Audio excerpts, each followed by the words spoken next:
এখনো সে বৃন্দাবনে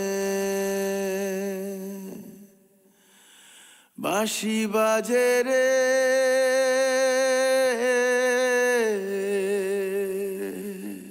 পুরীতে দ্বিতীয় দিনে নতুন হোটেল থেকে আপনাদের স্বাগত জানাচ্ছি বন্ধুরা। যাই হোক, আজকে পুরীতে নতুন একটা দিন। আজকে আমরা দ্বিতীয় দিন আছি। অলরেডি আমরা পার্মানেন্ট ভাবে যে হোটেলটায় থাকবো এই 2-3 দিন, সেই হোটেলে শিফট করে গেছি। আর এই হোটেলটা থেকে আমি একটা জিনিস বুঝেছি, পুরীতে লাইট হাউসের দিকের হোটেলগুলো এখনো রিজনেবল প্রাইসে পাওয়া যায়। মোটামুটি 2000-এর মধ্যে হোটেল পাওয়া যায় এসি দিয়ে। এবং আমাদের এই হোটেলটাতে যে রুমটাতে আমরা আছি, এটা পুরো 2000 টাকার রুম।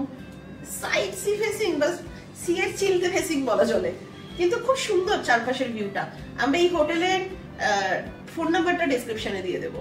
তো আজকে মা বাপিকে নিয়ে চড়তে বেরোবো পুরো ভুবনেশ্বর চত্বর থেকে, যত যত দূর চড়া যায় সেগুলো সব দেখতে বেরোবো।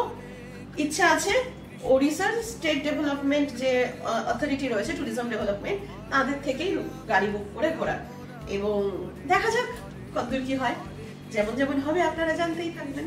চলুন সব করে বেরোই। নিচে আমাকে হিমিরাত করেছে, এই একটা মানুষ যে আমাকে ঠেঙাতে পারে এখনো। যাই হোক, পুরীতে একটা মেঘলা সকালে আমরা বেরিয়েছি। বেশ ভালো হাওয়া দিচ্ছে, মেঘ করে রয়েছে। সেই পরিমাণে গরম রোদ গায়ে না লাগলে লাগছে না। এই মোমেন্টে দ্বিতীয় দিনে আমরা এসে দাঁড়িয়েছি সাক্ষীগোপাল। আমরা সাধারণত আর বলি না যে আপনারা পুরী আসুন, এসে ঘুরে যান, কারণ পুরী প্রচন্ড স্ক্যামের জায়গা হয়ে গেছে। 11টার সময় বেরিয়ে আমরা একটা বলেই দিই, মুখার্জি ট্রাভেল বলে একটা ট্রাভেল থেকে গাড়ি বুক করি নন্দনকানন সবকিছু যাওয়ার জন্য। গাড়ি 11:30 নাগাদ আসে এবং 11:30 নাগাদ গাড়ি আসার পর তখন উনি বলেন যে আপনার 1 ঘন্টা দেরি হয়েছে। তো আমরা তো 7টার পর আর দেবো না, কারণ ওনাদের নাকি ডিউটি টাইম 7টা অব্দি। তো 7টা অব্দি যদি ওনাদের ডিউটি টাইম হয়, তাহলে আমরা যেহেতু দেরিতে বেরোচ্ছি, আমরা তো আরো এক্সট্রা চাইছি যে সন্ধ্যার পরও আমরা আরো যা যা জায়গাগুলো দেখা যায় দেখে নেবো, কিন্তু সেটা সম্ভব নয়। তো এই জন্য আবার এক্সট্রা টাকা। তো মাথায় রাখবেন, স্ক্যামারদের থেকে সাবধান, স্ক্যাম যাতে না হয় সেখান থেকে সাবধান। আর সাক্ষীগোপাল এসেছি, 4 বছর আগে আমাদের ভিডিও বানানো রয়েছে সাক্ষীগোপাল নিয়ে। নতুন করে কি বার বলবো, সেই সাক্ষী দিতে গোপালকে ডাকছিল, বলেছিল পিছন ঘুরবেন না। যেই পিছন ঘুরেছে সাক্ষীগোপাল ওখান থেকে আর এগোয়নি। যাই হোক, এই ভিডিওটা ডেসক্রিপশনে আমরা ওই ভিডিওটার লিঙ্ক দিয়ে দেবো, দেখে নেবেন। খুব ইন্টারেস্টিং একটা গল্প আছে এর পিছনে। আর এর বাইরে একটা স্তম্ভ আছে, যেটা একটু দূর থেকে গিয়ে দেখা যায়। সেই স্তম্ভটা হচ্ছে বিজয় স্তম্ভ।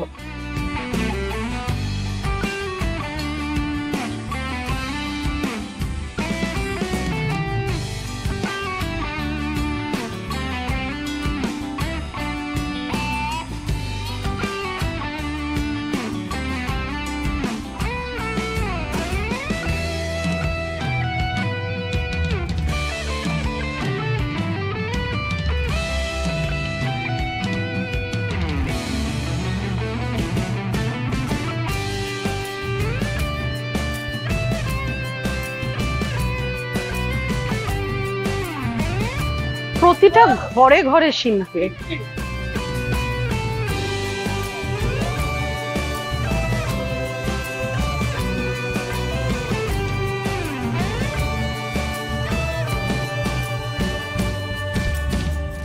এখনো সে ব্রজবালা। ভাবা যায় বংশ পরম্পরায় এই পটচিত্র, এই আলপনাগুলো এই গ্রামের মানুষরা করে এসছেন। এবং পুরীতে যে সব আলপনাগুলো, পুরীতে জগন্নাথ দেবের রথের আলপনাগুলো এখান থেকে ইন্সপায়ার্ড হয়। এনারাই করেন আসলে। এনারা যে কাপড়, যে রং, যা কিছু ব্যবহার করেন, সেগুলো সবটাই হচ্ছে প্রাকৃতিক উপাদানে তৈরি। সিল্কের বা সিনথেটিকের কোনো ব্যবহার এনারা করেন না। এটা আমার হচ্ছে পটচিত্র।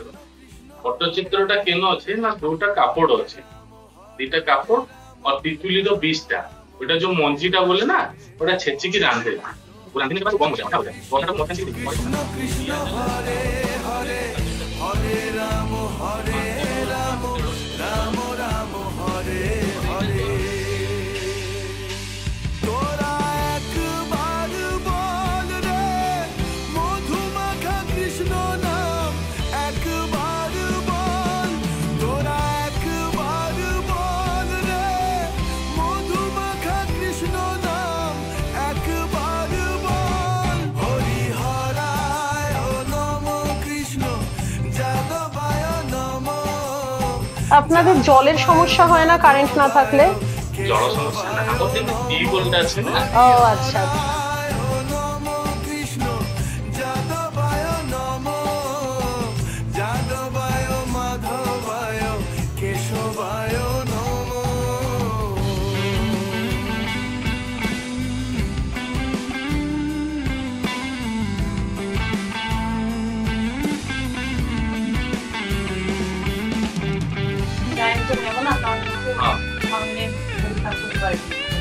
এটা জগন্নাথ সোনার।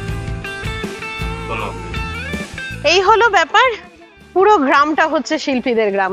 ছোট ছোট কিছু টোকেন জিনিস কিনে আপাতত আমরা চললাম। আর এই গ্রামের একটা ইতিহাস আমরা অলরেডি আগের ভিডিওতে বলে রেখেছি, ডেসক্রিপশনে দিয়ে দেবো। যাবো আমি বৃন্দাবনে, আশা ছিল মনে মনে, যাবো আমি বৃন্দাবনে, ভবা পাগলা রয় বাঁধনে, ভবা পাগলা রয় বাঁধনে, মায়ার কাছে রে। হরে কৃষ্ণ কৃষ্ণ কৃষ্ণ হরে হরে, হরে রাম রাম। খাওয়ার অভিজ্ঞতা নিয়ে কি আর বলবো, আহা হা হা, এমন ভালো খেয়েছি জীবনে কোনোদিন আর এই কস্তুরী হোটেলে আসবো না। একজন প্রিমিয়াম ব্র্যান্ডের মানুষ যখন দাবি করে যে আমার খাবার বা আমার এই সমস্ত কিছু খুব প্রিমিয়াম, তখন সেটা প্রিমিয়ামের মতন হওয়া উচিত। রেস্টুরেন্টের মধ্যে মাছি উঠছে, ভিডিও অ্যাটাচ করে দেবো, দেখে নেবেন। রেস্টুরেন্টের মধ্যে মাছি উঠছে, রেস্টুরেন্টের খাবার দিয়েছে। আমরা একটা চিতল মাছের মুইঠা অর্ডার করেছিলাম, উদাহরণ দিয়ে বলি সুবিধা হবে। মুইঠাটা জাস্ট রাবারি, আর যেটা মালাইকারি বলে যেটা পরিবেশন করা হয়েছে সেটা মালাইকারি না, ক্রিম কারি বা অন্য কিছু তেল কারি বললে বোধহয় বেস্ট হতো। যাই হোক, আমরা তো পুরী কেন, যে পৃথিবীর যেখানে খুশি কস্তুরী থাকুক, জন্মে যাব না।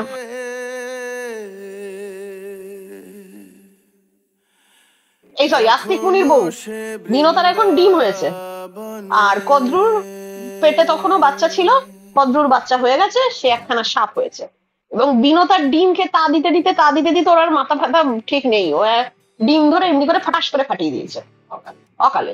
সেইখান থেকে একটা অকাল পুষ্ট ছেলে হয়েছে, হয়ে বিনতাকে বলছে, মা তুমি আমাকে অকালে মেরে ফেললে, আমি যদি পুষ্ট হয়ে বেরোতাম তাহলে আমি তোমার কি করতাম, তবে আমার পরে যে ডিম আসছে তাকে যেন ভেঙে ফেলো না অকালে, সে আমার থেকেও বেশি শক্তিশালী হবে, আমি চললাম মা, বলে মরে গেল। এদিকে যতদিনের বিনতার আর একটা ডিম এলো, ততদিনের ঝাঁকে ঝাঁকে কদ্রুর সাপ হয়েছে। আবার এবার এই ডিমকেও বিনতা তা দেয়, অথচ হয় না 2.5 বছর না 3 বছর পর এত বড় ডিম থেকে একটা এত বড় ছেলে বেরিয়েছে। এবং এই কদ্রু আবার বিনতাকে দিয়ে বাসন মাজাতো, কাপড় কাচাতো, ওই অঞ্জন চৌধুরী সিনেমার স্টাইলের গল্প আছে এর মধ্যে। তো এবার সেগুলো করতো, সব কাজ করাতো। তো যাই হোক, তো এবার ওই ডিম খেটে বেরোলেন গরুর মশাই, এবং এই গরুর হচ্ছে সাপেদের শত্রু মনে করে সব। হ্যাঁ, তো এবার ও আর সাপেদের বংশ রাখবে না, ধ্বংস করে ফেলবে। খুব রেগে গেছে, মৈনাক পর্বতের মাথায় উঠে সমানে সাপ মারছে।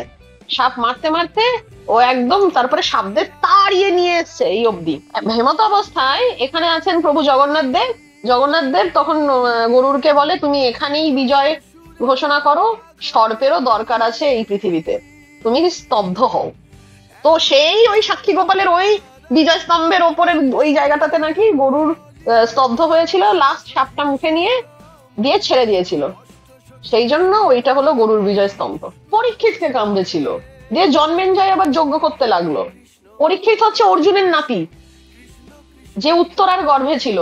পরীক্ষিতের ফলের মধ্যে সর্প বাসা বেঁধেছিল, সেই ফল খেতে গেছে, হ্যাঁ, দিয়ে নাকে মেরেছিল পটাং করে, তো এবার সে নীল হয়ে মারা যায়। তার পুত্র হচ্ছে জন্মেঞ্জয়, সে এবার সর্প ধ্বংস করে ফেলবো, সে এমন যজ্ঞ করেছে পটাপট পৃথিবীর সাপ এসে ওর মধ্যে ধাই ধাই করে পড়ছে আর মরছে। হ্যাঁ, নারায়ণের সেই শেষ নাগ সেবাটা ওখান থেকে যখন চলে আসছে, তখন নারায়ণের টনক নড়েছে, তখন ততদিনে কৃষ্ণ মরে গেছে। যে নারায়ণ তখন এসে জন্মেঞ্জয়কে আবার বলে যে সর্পকে ধ্বংস করো না, এদেরও পৃথিবীতে দরকার আছে, বলে জন্মেঞ্জয়কে থামিয়ে ওই সর্পযজ্ঞ ধ্বংস হয়। এত সহজ নয় হিন্দু মাইথোলজির গল্পকে বোঝা। হিন্দু মাইথোলজির মধ্যে বিজ্ঞানও রয়েছে। এই যে রামায়ণ, এই যে নারায়ণের 10 অবতার, মৎস্য, কুর্ম, তারপরে কি গো মা, মৎস্য, কুর্ম, বরাহ, নৃসিংহ, তারপর বামন, তারপর দূর, এদেরকে বলে কি হবে, দাঁড়াও আমার কাছেই তো আছে। মৎস্য, কুর্ম, বরাহ, নরসিংহ, বামন, পরশুরাম, রাম, কৃষ্ণ, বুদ্ধ, কল্কি। হ্যাঁ, সিদ্ধার্থ বুদ্ধকে তো হিন্দুরা নারায়ণের অবতার হিসেবে মানে। ওমা, তুমি কোনোদিন ইয়ের চক্র দশমহাবিদ্যার যে চালচিত্র হয় আমাদের রায়বাড়ি রাজবাড়ির, দেখবে ওখানে দেখবে বুদ্ধ একটা অবতার হিসেবে দেখানো রয়েছে।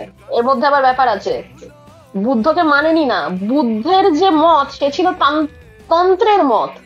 বৌদ্ধ তন্ত্রে কিন্তু এই যে মা তারা, তারা কিন্তু বৌদ্ধ তন্ত্রের তান্ত্রিক মতে মা তারা। এই তন্ত্র মতটা নারায়ণের সাথে যায় না, এই তন্ত্র মতটাই শাক্ত আর বৈষ্ণবকে এক করেছে। না হলে শাক্তর ওই পাঁঠাবলির পাঁটাকে কোলে নিয়ে এত এত সিনেমা হতো না। তো যেটা বলছিলাম, আমাদের হিন্দু মাইথোলজি না মোটেও অত ইজি নয়। মৎস্য কুর্ম মানে হচ্ছে কচ্ছপ, বরাহ মানে হচ্ছে শুয়োর, নরসিংহ মানে হচ্ছে অর্ধেক মানুষ অর্ধেক সিংহ। তাহলে তুই যদি ডারউইন মতামত দেখিস তাহলে প্রথমে আসে তোর হচ্ছে ফিশ, তারপরে আসে গিয়ে তোর হচ্ছে ন্যাথোস্টোমাটা, আবার বরাহ, তারপর হ্যাঁ ওই তো কুর্ম, তারপরে হয় বরাহ। নরসিংহ হচ্ছে মানুষ আর পশুর মাঝখানের একটা অংশকে ইয়ে করে।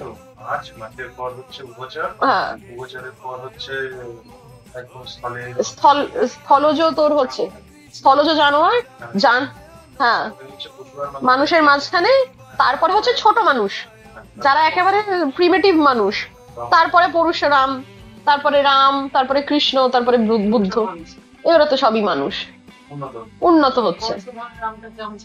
কোনটা? পরশুরাম ব্রাহ্মণ বেশে ক্ষত্রিয়, কুঠার নিয়ে সবাইকে কেটে ফেলতো। আচ্ছা, কালকের প্ল্যান হচ্ছে ভোর 4টায় বেরোনো, সকালবেলা বেরিয়ে গিয়ে ঝাঁপ দর্শন হলে ভালো, ঝাঁপ দর্শন করে নেব। না হলে সকালবেলা মন্দির খুললেই পুজো দেওয়া, পুজো দিয়ে এসে তোমরা স্নানে গেলে যাবে, স্নানে চলে যাবে, গিয়ে তারপরে হচ্ছে চারিদিক ঘুরতে বেরোনো। যে 9টা পয়েন্ট আজকে দেখা হলো না, সেই 9টা পয়েন্ট বৃন্দাবনে আশা ছিল মনে মনে যাব আমি। পুরী সমুদ্রে এমন এক সময় এসেছি যে সময়ে নিম্নচাপ চলছে আর পুরো হাওয়াটা উথাল পাতাল হয়ে সমুদ্র থেকে উঠে আসছে। যাই হোক, নিম্নচাপ অক্ষরেখা এখন ছত্তিশগড়ে অবস্থান করছে, তার জন্য আমরা সাহস পেয়েছি পুরীতে আসার, না হলে পেতাম না। পিত্রা ক্যাফে থেকে ফেরার রাস্তাটাতে মনে হচ্ছিল যেন আর 4টে ঠাকুর হয়েছে। এই যা অভিজ্ঞতা হলো পুরীতে, আমি পুজোর সময় অন্তত আর আসবো না। পুরো ম্যাডক স্কোয়ারের মতন ভিড়, মনে হচ্ছে এখনই পাশের পাড়ার জেঠুর সাথে দেখা হয়ে যেতে পারে। আর সব থেকে বড় ব্যাপার যেটা ভালোও লাগছিল সেটা হচ্ছে প্রায় উঁচু উঁচু ঢেউগুলো একদম সফেদ মাথার মানে চামড়ের মতন মাথা নিয়ে এসে এসে পড়ছে উড়ে উড়ে। যাই হোক, রাতের খাবার শেষ হয়ে গেছে, আমরা কালকে ঝাঁপ দর্শনে যাচ্ছি, বা যাকে বলে দ্বার খোলা দর্শন। জানি না, প্রভু জগন্নাথ দেব কৃপা করলে নিশ্চয়ই তার দর্শন হবে। আপাতত এই অদ্ভুত সমুদ্রের আবহাওয়া আর তার সাথে এরকম মাতাল করা হাওয়ার একটু মজা নেওয়া যাক।